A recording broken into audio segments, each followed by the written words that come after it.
Well, LeBron James completed year 23 in just about as successful fashion as he has the last several seasons now. As in the last 3 years, LeBron's Lakers have won a grand total of 6 playoff games, like total cumulatively amongst all 3 seasons. 1 total playoff series won over that entire span of time. And this latest season, well, it just culminated in a clean 40 sweep at the hands of the Oklahoma City Thunder. And while everyone is typically taking his performance in these playoffs as a success, including himself, it really does just highlight the stark reality of how different this guy is wired than the other great alpha competitors we have seen over the last, roughly 30 years. That, of course, being primarily Michael Jordan and Kobe Bryant. And look, LeBron ultimately simply isn't that guy. He just isn't wired that way. Hell, LeBron can't even remember what losing feels like. Just ask him. I guess when you get like over 40, you start forgetting shit that happened. So I don't even remember many of the last times walking off the court. But walking off the court. But see, a real competitor, someone who is driven by winning and nothing else, they can never forget what losing feels like, is singularly the one thing that drives the most. The fear of losing, the fear of failure, the hatred of it. Pat Riley once said one of my favorite all-time quotes, "There's winning, and then there's misery." That really does simply and eloquently depict what it means to be a competitor. Winning is expected, is almost assumed. It doesn't necessarily remain with you. Certainly nowhere near as much as the sheer and total agony of losing. Tom Brady, another terrific example. The guy who has 7 Vince Party trophies, 7 Super Bowl rings. You know, that's more than any other franchise possesses in NFL history. And yet, it's none of those things that stay with Tom Brady most. That's not the thing that resonates most with him. No, it is the loss when they had the undefeated season. That is what Brady most remembers, and that is what sticks with him most throughout the entirety now of his life after football. And yeah, LeBron again just isn't wired that way. In fact, he thinks this season was a success. I mean, I'm not looking at, my year as a disappointment. That's for damn sure. Especially, I was put into some positions I've never played in my career before. Actually, in my life. Now, sure. LeBron claims he hates losing. I could leave the floor saying like, shit, even though I hate losing, obviously, but... But does he?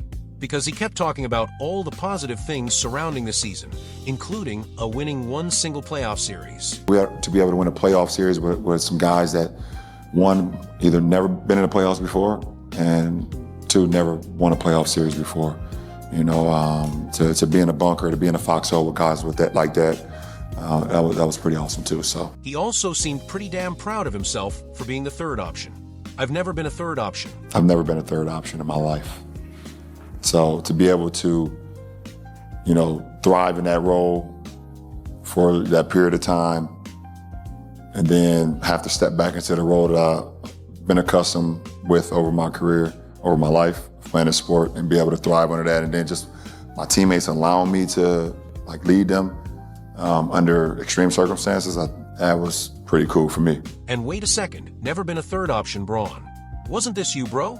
Nah, this guy was the third option as a back-to-back league MVP in an NBA Final Series in his late 20s.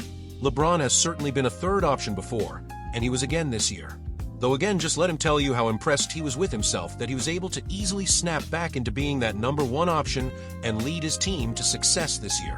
And then have to step back into the role that I've been accustomed with over my career, over my life, playing a sport, and be able to thrive under that, and then just my teammates allowing me to lead them under extreme circumstances, that was pretty cool for me. Like I said, I think after the Houston series, to be able to win a playoff series with some guys that, 1, either never been in the playoffs before, and 2, never won a playoff series before. Yeah, but he led his team to a second-round playoff sweeping, and he did so pretty much in emphatic fashion. That is for the Oklahoma City Thunder. I should say emphatic fashion because they won that best of 7 the first 4 games, of course, to broom job LeBron and co. out of the playoffs. They won by an average margin of differential of 16 points per game. Oklahoma City didn't really even have to break a sweat in that series other than the final game, Game 4, the elimination game, the game where LeBron was at his worst. He was the least impactful of any of the other games. In fact, he was clearly a net negative on his team. He led his team, by the way, in reverse in the plus-minus category, -17 on the night for Braun in a game where his Lakers lost by only 5 points. And that was while all of the other starters were playing basically to a net neutral. Rui Hachimura and DeAndre Ayton were both -2, Austin Reeves was -6, and Marcus Smart was a +5. Yeah, in that game, LeBron James -17. Oh, and of course, LeBron choked in the clutch like he typically does. He had the ball in his hand and had a good look to give the Lakers the go-ahead basket with about 20 seconds left in game. But of course, he missed that. OKC rebounded.